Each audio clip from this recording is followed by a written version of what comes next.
व्यवधान के लिए दोस्तों खेद है, थोड़ा सा व्यवधान आ गया था। हम बात कर रहे थे ऑपरेशन सिंदूर की प्रथम वर्षगांठ की। ये मोदी जी का भारत है, ये नया भारत है और इस नए भारत में हमारे देशवासियों का सीना छलनी करने वालों को उनके घर में घुसकर, घर से निकालकर हमारे सैनिकों ने, हमारे शस्त्र बलों ने जो सजा दी, वो सजा दुनिया ने देखी। ऐसा पहले केवल इजराइल करा करता था, लेकिन अब भारत के सपूत, भारत के मान सम्मान और भारत की सीमाओं को बाधित करने वालों को गोली का जवाब गोले से देते हैं। आज माननीय प्रधानमंत्री जी ने भी हमारे उन सभी नागरिकों को, नवविवाहित जोड़ों को जो उस घटना में मारे गए थे, उन्हें श्रद्धांजलि अर्पित करी। हमारे शस्त्र बलों की बहादुरी और उनके कारनामों को सराहा। और ये दुनिया में भारत का ऐसा रूख पहली बार देखा गया था और पूरी दुनिया अचंभित हो गई कि भारतवर्ष में ये बदलाव कैसे आ गया। कोई सोच भी नहीं सकता था ये बदलाव आया क्यों। राष्ट्र के प्रति निष्ठा, राष्ट्र के प्रति ईमानदारी, अपनी सेनाओं के कार्य के प्रति ईमानदारी, अपनी सीमाओं को सुरक्षित रखने के प्रति ईमानदारी और देश को माननीय प्रधानमंत्री मोदी जी के रूप में, रक्षा मंत्री अमित शाह जी के रूप में और हमारे अनेकों केंद्रीय मंत्री हैं, राजनाथ सिंह जी हैं, बाकी लोग भी हैं, एक ऐसा कुनबा देश की रक्षा की खातिर आगे आया जिसने माननीय प्रधानमंत्री मोदी जी के नेतृत्व में वैश्विक पटल पर भारत की गरिमा को इतना ऊपर उठा दिया, इतना ऊपर उठा दिया कि आज विश्व के अंदर कोई छोटी घटना हो, कोई बड़ी घटना हो, तो सभी लोग भारत की ओर टकटकी लगाए देखते हैं, मोदी जी की ओर टकटकी लगाए देखते हैं। और माननीय प्रधानमंत्री मोदी जी के, भारतीय जनता पार्टी की केंद्रीय सरकार के इन साहसिक निर्णयों का ही नतीजा है कि बंगाल की जनता ने भी मन ही मन में भारतीय जनता पार्टी को अपनाने का मन बना लिया था। माननीय प्रधानमंत्री मोदी जी के ऊपर देश के कोने कोने से अनेकों राज्यों में एक वो भरोसा उत्पन्न हुआ जो भारत विरोधी तत्वों, जो राष्ट्र विरोधी काम करते थे, राष्ट्र विरोधी राजनीति करते थे, राष्ट्र विरोधी योजनाएं बनाते थे, उनका पर्दाफाश होना शुरू हुआ। क्या ये सब आजादी के बाद संभव नहीं था? बिल्कुल संभव था।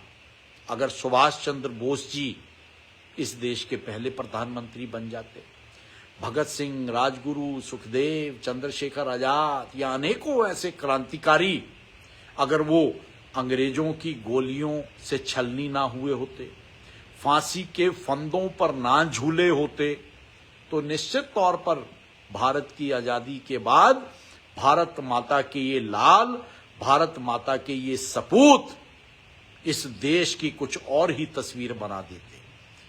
जैसा आज मोदी जी कर रहे हैं, ये उस समय ये वीर कर सकते थे, लेकिन यहां तो उन्हें साजिशन गोलियों से छलनी करवा दिया गया और यहां फांसी के फंदे पर झूलते हुए उन्हें राष्ट्रवासियों ने देखा, लेकिन जनता कुछ कर नहीं सकती थी, क्योंकि कांग्रेस के नाम से जो एक राष्ट्रीय दल अंग्रेजों की छत्र छाया में अस्तित्व में आया था, उसके आगे इस राष्ट्र की जनता मजबूर थी, निर्बल बनी हुई थी। और इसी तरह धीरे धीरे धीरे अनेकों सच्चाइयां निकलकर सामने आई। सुभाष चंद्र बोस जी तो इलेक्टेड प्रेसिडेंट थे कांग्रेस के, क्यों उन्होंने कांग्रेस छोड़ी? क्यों उन्हें नजरबंद किया गया? क्यों वो हिंदुस्तान से चुपचाप रंगून चले गए, वहां जाकर आजाद हिंद फौज की स्थापना करी? ये सोचने वाले विषय हैं। और विशेषकर युवा पीढ़ी से हमारा आग्रह रहेगा कि अपने इतिहास के झरोखों में जरूर झांकें, इतिहास को समझने का प्रयास करें। और जैसे जैसे हम इतिहास में झांकेंगे, इतिहास को समझेंगे, तो हमें इस देश में आजादी के बाद सत्ता संभालने वाले चेहरों की वो काली हकीकत नजर आएगी कि फिर किसी कांग्रेस का नाम लेना बेमानी नहीं होगा। डॉक्टर श्यामा प्रसाद मुखर्जी, डॉक्टर श्यामा प्रसाद मुखर्जी भी तो कांग्रेस के विरोध में राष्ट्र विरोधी गतिविधियों के लिए आए और कश्मीर की आजादी के लिए अपने आप को उन्होंने कुर्बान कर दिया, लेकिन कांग्रेस की साजिश को कामयाब नहीं होने दिया। तो ये बहुत सी ऐसी सच्चाइयां हैं जो इस देश के, इस प्रदेश के युवाओं को समझनी होंगी। जब भी राष्ट्र विरोधी तत्वों की गतिविधियों की बात आती है और सनातन के विरोध की तस्वीरें सामने आती हैं, तो वहां कहीं ना कहीं उन राष्ट्र विरोधी तत्वों और राजनीतिक दलों की गतिविधियां भी साथ साथ नजर आती हैं, जो कहीं ना कहीं इस देश को और इस देश के सनातन को ठगने का प्रयास करते रहे हैं और उन्होंने खूब इस देश को चला दी है। लेकिन ये नया भारत है, ये भारतीय जनता पार्टी के शासन का भारत है। भारतीय सेना को संपूर्ण अधिकार प्राप्त हैं। पहले तो गोली चलाने की भी इजाजत नहीं होती थी। आतंकवादी आते थे, हमारे सैनिकों को भी शहीद करके चले जाते थे और सैनिक बेचारे इजाजत के इंतजार में बैठे रहते थे। लेकिन आज नए भारत में, मोदी जी के भारत में, अगर कोई हमारा एक सैनिक मारेगा या एक नागरिक मारेगा तो हम उसके 10 सैनिक और 10 नागरिक मारेंगे। बदलता हुआ भारत है, सर्वशक्तिमान होता हुआ भारत है, विकसित होता हुआ भारत है। और इस विकसित होते हुए भारत में योगदान देने के लिए आज देश की जनता भारतीय जनता पार्टी के साथ है।